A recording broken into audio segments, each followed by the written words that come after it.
Okay, let's dive right in today because we're talking about something that touches pretty much everyone every single day, and often in ways we don't even really think about. Yeah, definitely. And we're not talking about the huge headline-grabbing fraudsters, the Bernie Madoff types. Their crimes seem sort of alien to most people's lives. Right. This is about, well, us. Ordinary people. Seemingly honest people. Exactly.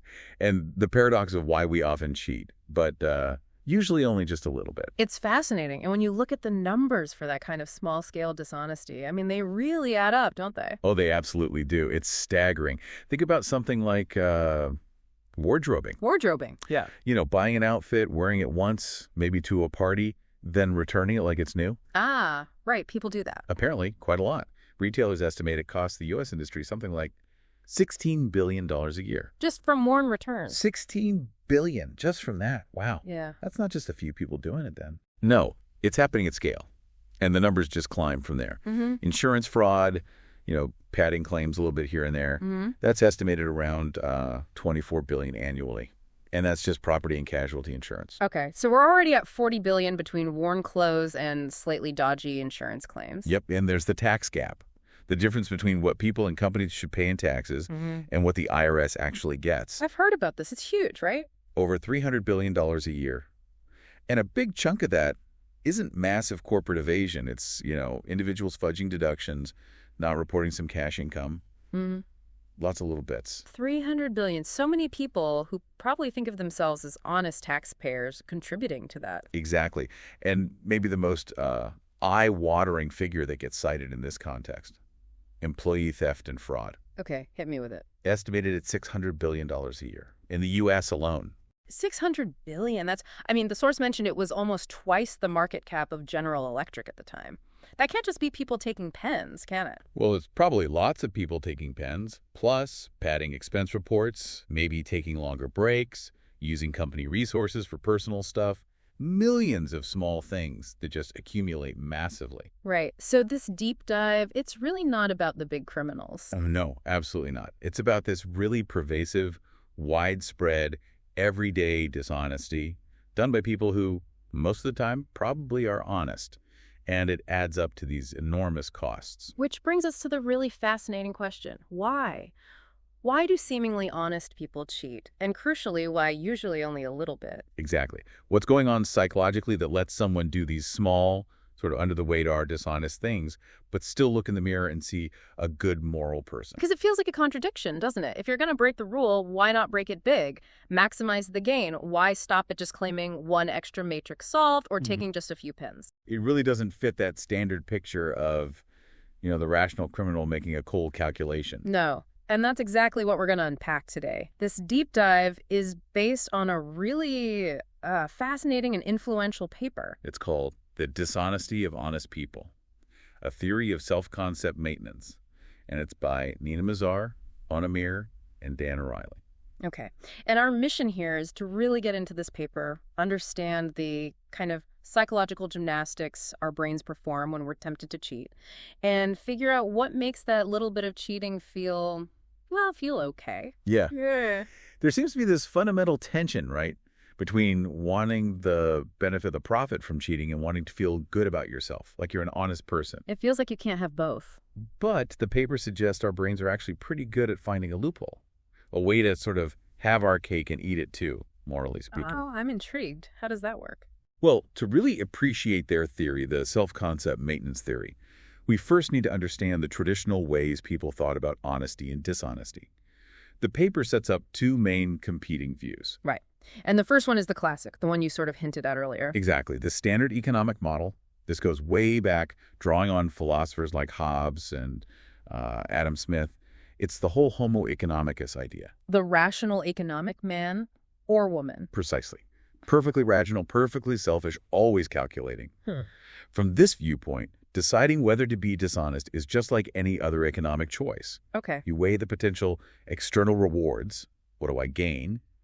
against the potential external costs, Which are? calculated by multiplying the probability of getting caught by the magnitude of the punishment if you do get caught. Right. So using your analogy, if I'm thinking about robbing a gas station. Your Homo economicus brain is doing a quick calculation. Yeah. How much cash is likely in the till?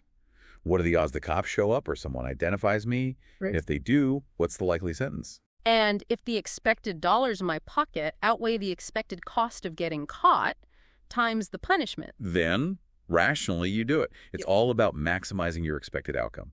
Pure self-interest. Okay. And this model makes some clear predictions then. Yeah. Dishonesty should go up as the reward gets bigger. Makes sense. And it should go up as the chance of getting caught goes down or if the punishment gets less severe. It's a pretty straightforward cost-benefit calculation. That model works well, I guess, if you're thinking about, like, a professional burglar or someone planning a big embezzlement scheme. Right, where there's conscious deliberation and high stakes. But like we said, that doesn't really seem to explain the $600 billion in employee theft or the wardrobing or the tax gap stuff. That feels different. It does feel different. The standard economic model feels, well, incomplete when you try to apply it to this everyday low-level dishonesty. It doesn't capture the psychology of a generally honest person just fudging things a little. So what's the alternative view? That's the psychological perspective. And it argues that, yeah, external rewards and costs matter, but they're not the whole story. And maybe not even the main story for this kind of minor dishonesty. The key insight here is the role of internal rewards. Internal rewards. Okay, so this is about how we feel inside. Exactly. It's about feeling good about yourself.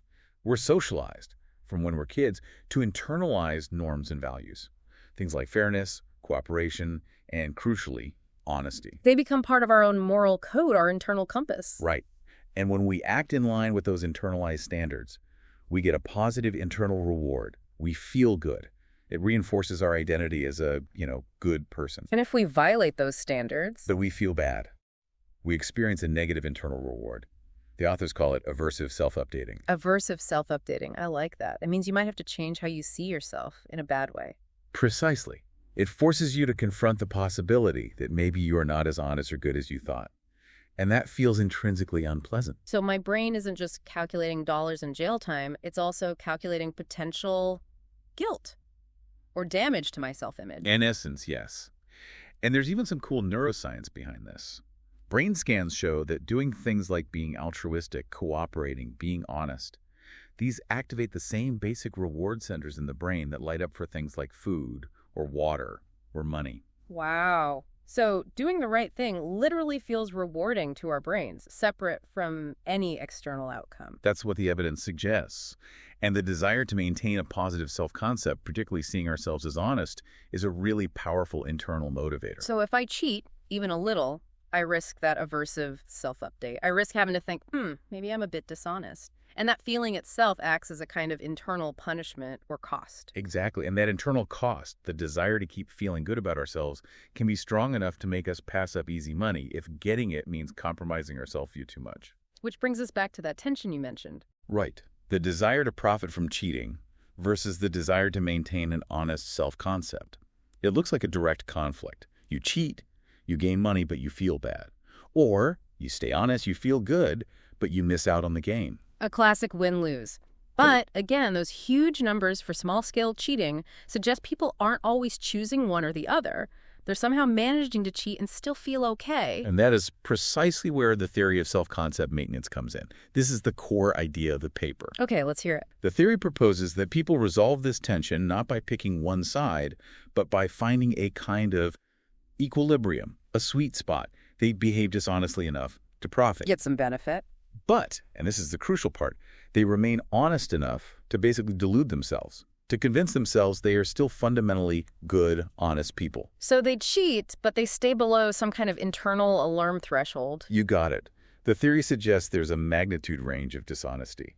Within this range, the cheating is small enough that it doesn't force that negative self-concept update. It flies under the radar. So I can get a little financial gain without crossing the line in my own mind that makes me go, okay, hold on, I'm actually a dishonest person now. Precisely. You get the profit without spoiling your positive self-view. Okay, this is where it gets really fascinating. How? How does the brain pull off this trick? How do I, say, pocket the extra change or pad that expense report a little? No, I did it, but still feel like honest me when I think about myself. The paper zeroes in on two main psychological mechanisms that allow this self-concept maintenance to happen. The first one is called inattention to moral standards. Inattention, like just not thinking about the rules at the moment. Kind of, yeah. It's related to mindlessness. The idea is, right when you're tempted or have the opportunity for a small bit of cheating, your own internal moral rules, your standards for honesty might not actually be active or accessible in your mind. So if I'm not actively thinking, thou shalt not steal, or honesty is the best policy. Then the action you're about to take doesn't get evaluated against those standards. Your internal moral compass isn't really engaged. So the action doesn't get flagged as dishonest. Exactly. If the standards aren't accessible, the behavior doesn't trigger that uncomfortable comparison, your self-concept is less likely to get that negative update, and you can sort of get away with things that might technically violate your standards without feeling the psychological sting. Okay, so if that theory is right, then if you could somehow make people pay attention to their moral standards right before they have a chance to cheat. They should cheat less. That's a key prediction. Increasing attention should increase honesty. Right. So if I'm walking past the office supply cabinet and my mind is just on getting my report done, grabbing a few extra pens might feel less like a moral choice and more like just grabbing supplies. My honesty standard isn't active. That's the idea behind the inattention mechanism. The second mechanism is categorization malleability. Malleability, meaning flexible categories. Think of it as flexible interpretation, or maybe self-serving rationalization. It's about our amazing ability to frame or reinterpret our own actions in ways that make them seem less morally problematic, less like actual cheating. Ah, the stories we tell ourselves. So instead of thinking, I'm stealing 50 cents by claiming an extra matrix, I think, what? Well, maybe you think it's just one matrix, it doesn't really matter, or the experimenter probably expects people to make small errors, or I worked hard, I deserve a little extra. You find a way to categorize the action using less loaded terms. You relabel it in your mind so it doesn't sound so bad. Exactly. And the paper argues that how easy it is to do this, the malleability depends a lot on the context, and really, interestingly, on the symbolic value of what you're doing. Like the classic example they often use, taking a 10-cent pencil versus taking 10 cents in cash. Right, which feels easier. Taking the pencil, definitely. Almost universally, even though the economic value is identical. Why? Because taking the physical pencil is somehow less directly, less symbolically linked to the concept of theft or taking money. You can categorize it more easily as borrowing or using resources, or it's just a pencil. Whereas taking the 10 cents cash, That's unambiguously taking money. It's much harder to rationalize that away from the core concept of stealing. The medium itself matters. Being one step removed from cash increases the malleability, the wiggle room for interpretation. that is incredibly insightful. So categorization malleability is about how easily our brain can find a narrative, a label for what we did that doesn't set off the warning, dishonest act detected alarm linked to our self-concept. You got it. And the theory predicts, the higher the categorization malleability, the easier it is to rationalize, the more you can cheat without feeling that psychological cost, without damaging your self-view. Okay, so these two mechanisms work together. Inattention means my moral compass might be switched off in the moment, and categorization malleability means even if it's on, I can kind of spin the needle so it doesn't point straight at dishonest. That's the essence of the self-concept maintenance theory.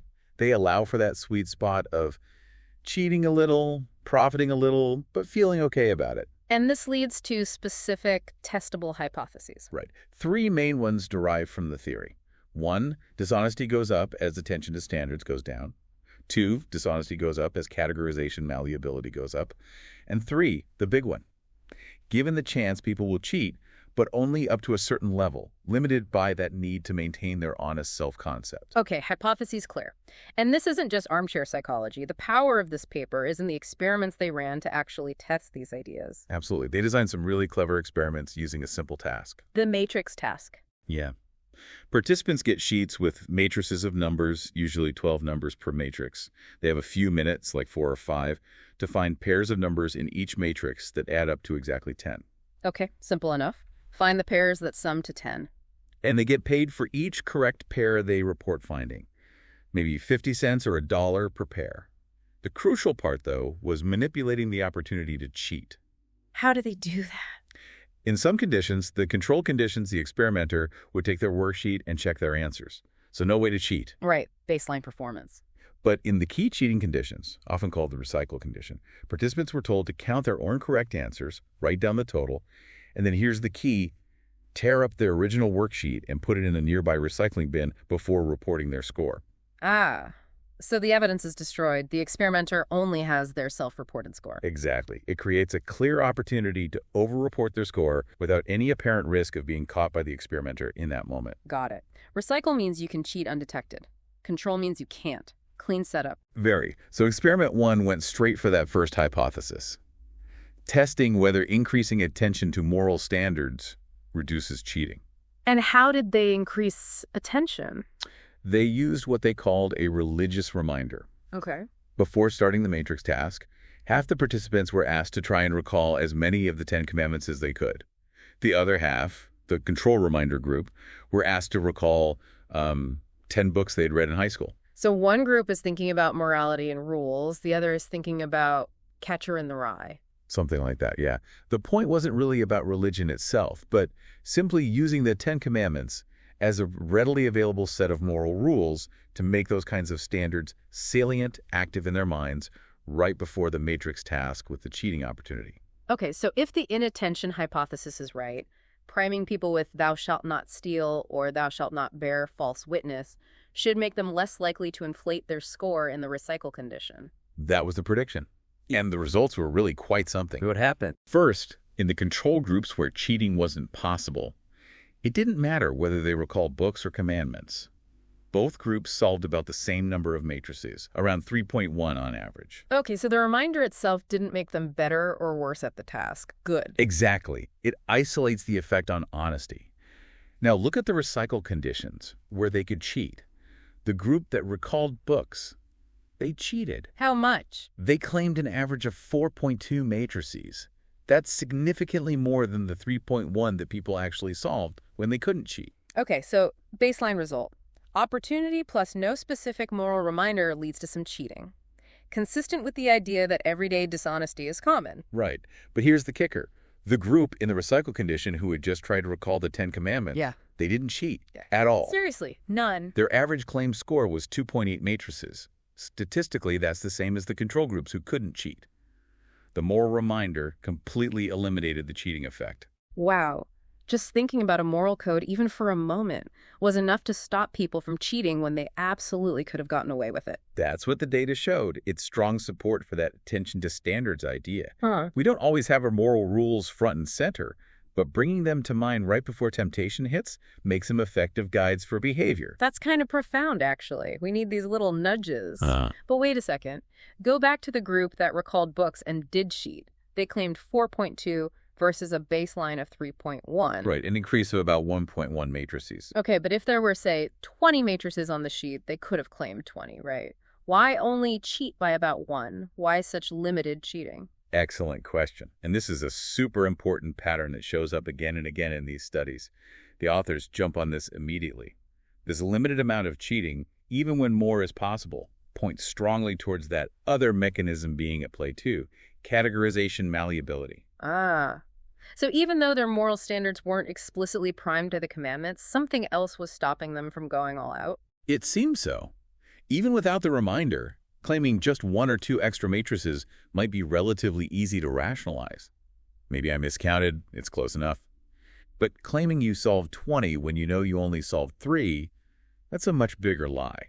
It's harder to categorize that as anything other than blatant cheating, making it more likely to trigger that aversive self-update. So the size of the lie itself affects how easy it is to rationalize, which then limits how much people cheat to protect their self-concept. That's the argument.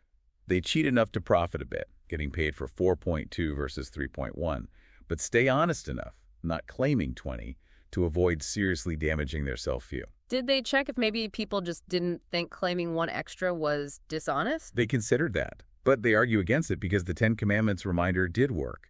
If claiming 1 extra wasn't seen as dishonest, the reminder shouldn't have stopped it. The fact that it did suggests people do have higher standards, they just aren't always paying attention to them. Or the transgression is small enough to rationalize away unless those standards are made salient. Makes sense. And did it matter how religious people were or how many commandments they actually remembered? Interestingly, no. They found no correlation between the number of commandments someone could recall and how much they cheated or didn't cheat. It wasn't about being devout or knowing the rules perfectly. So it really was just the act of thinking about morality. Exactly. The cognitive act of bringing moral standards to mind seems to be the key factor, supporting the attention mechanism specifically, rather than deep-seated religiosity itself. That's fascinating. And I recall the paper mentioning that regular people were terrible at predicting these results. Oh yeah, consistently off. They had another group of students predict what would happen. These students predicted cheating would occur in the recycle group, sure, but they thought people would claim way more like 9.5 matrices on average, almost double the actual 4.2. Wow. And they predicted the 10 Commandments reminder would have basically no effect on cheating. So people completely underestimated the power of the simple moral reminder and massively overestimated how much others would cheat just because they could. Exactly. It highlights this recurring bias. We tend to assume others, and maybe ourselves, are driven much more by simple external cost-benefit calculations than by these internal factors like self-concept and attention to standards. Okay, so experiment 1. Moral reminders work. People cheat, but only a little, and we're bad at predicting this. What about experiment 2? Experiment 2 also tested attention to standards, but used a secular reminder, an honor code. It also directly pitted the self-concept theory against the standard economic model's prediction about incentives. An honor code. How did that work in the lab? Similar setup, matrix task, control versus recycle. But in one set of recycle conditions, before starting, participants had to sign a statement right on their worksheet, the one they were about to recycle. It said something like, I understand that this short survey falls under university's honor system. Even if the university didn't actually have a formal enforced honor code. Right. Some studies were done at places without one. The goal wasn't to invoke fear of external punishment, but simply to use the act of signing as a commitment reminder, making their own internal standards of honesty more salient, just like the 10 Commandments did. Okay, so like a personal pledge almost. Did it work? Yes, very effectively. Signing the honor code statement significantly reduced cheating. The groups in the Recycle plus honor code conditions claimed about 3.0 matrices, statistically the same as the control group, 3.3, where cheating was impossible. And much lower than the plain recycle group. Significantly lower. Right. The plain recycle group, no honor code, claimed an average of 5.5 matrices. So again, a simple, non-enforced reminder of commitment to honesty eliminated the cheating. Incredible. Just signing your name to a statement you know you're about to shred is enough. Strong evidence for the attention mechanism again. Very strong. But this experiment also had that direct test of the economic model. Right, the incentives. How did they test that? They varied the payment per correct matrix. Some participants got $50 per matrix, others got $2 per matrix, 4 times as much. Okay, standard economic theory prediction. People in the $2 recycle condition should cheat way more than people in the 50 recycle condition because the potential gain is much higher. That's the prediction. Higher stakes, more cheating. And again, that's what the lay predictors thought would happen too, but the results showed no significant effect of the payment level. People in the recycle conditions cheated by roughly the same limited amount whether they stood to gain $50 or $2 for each exaggerated claim. You're kidding. Getting paid 4 times more didn't make them cheat more. That just blows the simple rational calculation idea out of the water, at least for this kind of cheating. It really does, within this tested range. If anything, there was a tiny, non-significant trend for slightly less cheating in the $2 condition. Less. Why would that be? The authors speculate it might, again, tie into categorization malleability. Claiming an extra matrix or 2 for 50 each might feel like small potatoes, maybe $1 of ill-gotten gains. Easy to rationalize. But claiming the same number of extra matrices at $2 each means you're talking about, say, $4 or $5 of dishonest gain. Maybe that higher dollar amount associated with the lie, even if it's the same number of matrices, feels harder to square with your self-concept, harder to categorize as insignificant. That's a really interesting possibility. So the rationalization isn't just about the quantity of the lie, number of matrices, but maybe also the perceived value of the lie and how that value feels morally. It suggests a more complex interplay than just more money equals more cheating. It adds another layer that the standard economic model just doesn't account for. So, experiment 2. Honor codes work like religious reminders. Attention matters. And crucially, higher financial incentives don't necessarily lead to more cheating in this limited range, challenging the standard economic view. Exactly. And once again, the lay predictors got it wrong. They expected money to matter more and the honor code to matter less. consistently underestimating the self-concept piece. Okay, so we've seen attention matters. Now, what about the other big mechanism? Categorization malleability. How did they test that? Experiment 3 was designed specifically for this. They wanted to see if making the currency of cheating less like actual money would make it easier to rationalize, and thus increase cheating. Less like money. How? They used the matrix task, again, paying 50 medals per claimed correct matrix. They had the usual control, no cheating, and recycle, cheat for money conditions. But they added a third condition, recycle plus token. Tokens. Yeah. In this condition, participants were told they'd earn 1 token for each correct matrix. They do the task, recycled their worksheet, reported their score to experimenter 1, who gave them the corresponding number of tokens. Okay, so they get plastic chips or something. Exactly. Then they immediately took those tokens just a few steps away to experimenter 2, who exchanged each token for 50 cash. Ah, I see. So the final payout is identical 50 most per matrix, ending in cash. But there's this intermediate step, this non-monetary medium, the token. Precisely. The hypothesis was cheating for tokens would feel less like directly cheating for money. It introduces a psychological step, a layer of abstraction.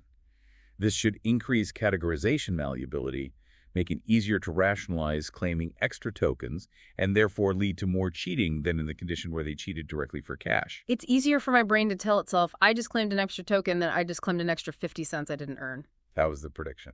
And the results were pretty stark. What happened with the tokens? Well, first, the standard recycle group, cheating for money, showed the usual limited cheating. They claimed about 6.2 matrices versus 3.5 in the control, about 16.5% of the maximum possible cheat. Okay, typical result. But the recycle plus token group, they claims it at an average of 9.4 matrices. Whoa, that's a big jump. From 6.2 when cheating for money to 9.4 when cheating for tokens. Yeah, a very significant increase. Cheating almost doubled just by introducing that non-monetary intermediary step. That's incredibly strong support for the categorization malleability idea. Just putting that token in between the dishonest act and the actual cash reward opened the floodgates for more cheating. It seems it provided much more psychological wiggle room. Claiming tokens just felt less morally loaded, allowing people to cheat more while presumably still maintaining their self-concept. It raised the threshold of acceptable dishonesty. This has huge real-world implications, doesn't it? It explains why it feels easier to, say, take office supplies home than to take the equivalent amount from petty cash. Exactly. Or why padding an expense report with slightly inflated meal costs might feel different than just taking cash out of the company till. Or maybe even things like digital piracy or using software without a license. It's further removed from tangible cash. That's a great connection the authors make. This mechanism helps explain the high rates of employee theft and other forms of dishonesty that involve non-cash items, services, or abstract value.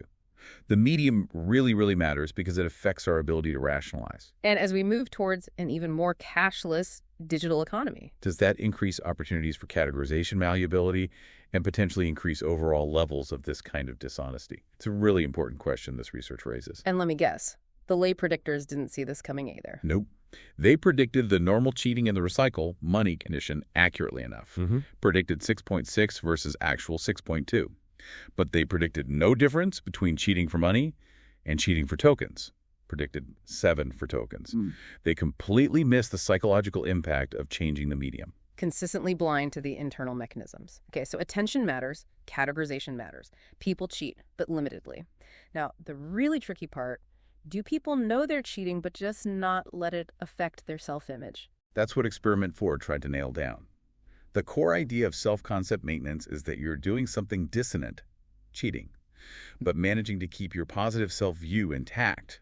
This experiment tested if cheaters are aware of their actions but don't update their self-concept. How can you possibly measure that? Clever multi-part design. First, participants did a matrix task, either control, no cheating, or recycle, opportunity to cheat. Second, immediately after, they took a personality test, which included specific questions about how honest and moral they consider themselves to be. So you measure their self-perceived honesty right after they potentially cheated? Exactly. Third, they were asked to predict how many matrices they thought they would solve on a second upcoming matrix task. Fourth, they actually did that second matrix task, and this time everyone was in a control condition, no cheating possible. Okay, let me trace that. Step 1, cheat or don't cheat. Step 2, ask them how honest they feel right now. Step 3, ask them to predict future actual performance. Step 4. Measure their actual performance without cheating. You got it. The key hypothesis was that the people who cheated a little on task 1 would know they overclaimed. Their prediction for task 2 would be based on their real ability, not the inflated task 1 score. But this knowledge wouldn't translate into feeling less honest on the personality tests taken in between. Because the self-concept maintenance mechanisms, rationalization, inattention, would have prevented the cheating from being fully processed as diagnostic of their true self. That's the idea. The cheating flies under the self-concept radar. Okay, what were the results? This is crucial. Okay, task 1. The recycle group cheated, as usual. Claimed 6.7 matrices versus 4.2 in control. Again, limited cheating, about 15% of max. Standard. Task 2, where no one could cheat. Both groups performed similarly, solving around 4.3, 4.6 matrices. And this actual performance was very close to the control group's performance back on task 1. Confirms that cheating didn't actually make them better at it. Right. So their true ability was around 4 matrices. Now, the prediction. This is the key. When asked to predict their score for task 2, where they knew they couldn't cheat, both the group that had cheated on task 1 and the group that hadn't predicted solving a similar number around 6.3 matrices. Okay, they both overestimated slightly, but the important part. The group that had claimed 6.7 on task 1 did not predict they would get 6.7 again. Their prediction, 6.3, was significantly lower than their inflated claim and much closer to their actual ability, around 4-something, and the honest prediction of the control group. So they knew their claim score of 6.7 wasn't real. Their prediction reflected an awareness that they had overclaimed on the first task. Yes, their realistic prediction is strong evidence they were aware of the discrepancy. But here's the self-concept part. The personality test results. On that personality test, taken after cheating but before predicting, there was no significant difference in self-reported honesty on a 0-100 scale or relative morality. Am I more or less moral today than yesterday? Yeah. Between the group that had just cheated and the group that hadn't. Get out. So, Step 1, cheat. Step 2, know you cheated, based on prediction. Step 3, still rate yourself as just as honest as someone who didn't cheat. That's precisely what the results showed. The limited cheating, enabled by those psychological mechanisms, didn't seem to negatively impact their conscious self-assessment of their own honesty. They profited without the psychological penalty. It really is like the brain has a separate filing cabinet for minor sins that doesn't update the main "Who am I" file. Yes, I did that, but it doesn't count towards my official honesty score. It's a powerful demonstration of self-concept maintenance in action. We can hold contradictory information I overclaimed and I am an honest person without necessarily experiencing major dissonance, as long as the transgression stays small enough. And the predictors, did they finally get one right? Nope. Wrong again. Separate students predicted that cheating would lower a person's self-reported honesty and morality. People expect dishonesty to have an immediate, conscious impact on self-perception. But the reality for this kind of limited cheating seems to be that it often doesn't, at least not in terms of explicit self-ratings. We're remarkably good at protecting our self-image. We really are. Yeah. Now, the authors didn't stop there. They ran a couple more experiments just to rule out some alternative explanations for why cheating was always limited. Okay, like what else could explain it? Well, maybe people only cheat up to the level they think is average, just so they don't look stupid. Sort of a self-esteem thing, not wanting to seem incompetent. Or maybe they think there's some tiny chance of getting caught even in recycle, and they only cheat up to a level where the expected punishment is basically 0, a threshold for external costs. Right.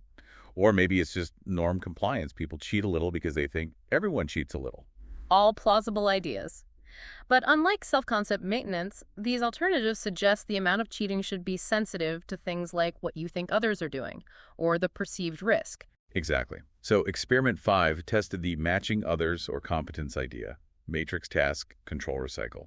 But they told participants beforehand what the supposed average score was for other students, either 4 matrices, near the truth, or 8 matrices, much higher. Okay, so if I'm cheating just to look average or keep up, believing the average is 8 should make me cheat more than believing it's 4. That's what those alternatives would predict. Yeah. But the results, the amount of cheating in the recycle condition was the same, regardless of whether they thought the average was 4 or 8. So beliefs about others' performance didn't drive the level of their own limited cheating. Doesn't support those alternatives. Nope. Then experiment 6 tackled the sensitivity to external risk idea head-on, really pushing the standard economic model. They used a different task, a 50-item general knowledge quiz, 10 per correct answer. They had a control group, and then 3 different cheating conditions where the probability of getting caught systematically decreased. Decreased how? Okay, in all conditions, people answered on a test sheet and then transferred answers to a bubble sheet where the correct answers were pre-marked faintly. Cheating involved changing bubbles on the bubble sheet. Got it. Cheating condition 1, no recycle. They handed in both the test sheet and the bubble sheet. The experimenter could potentially compare them. Some risk. Okay. Cheating condition 2, recycle. They transferred answers, then shredded the original test sheet. Experimenter only saw the potentially altered bubble sheet. Lower risk. Lower risk. Cheating condition 3, recycle plus. They transferred answers, then shredded both the test sheet and the bubble sheet. Then they walked over to a jar of money and paid themselves based on the score they claimed. Minimal experimenter oversight, lowest possible risk of detection for the overclaiming act itself. Wow. Paying yourself from a jar after shredding everything. Yeah. Yeah, that feels pretty close to zero external risk for claiming a few extra answers. Exactly. Yeah. Now, standard economic view. Cheating should skyrocket as risk goes from some to low to basically none. Right. More cheating in recycle plus less in recycle. Less and no recycle. But the self-concept maintenance theory predicts, within this range of limited cheating, the amount should be pretty stable because the internal limit, maintaining self-concept, is the active constraint, not the external risk. And the results. All 3 cheating groups cheated significantly more than the control group, claimed about 36 correct versus 32.6. But, crucially, there was no significant difference in the amount of cheating across the 3 cheating conditions.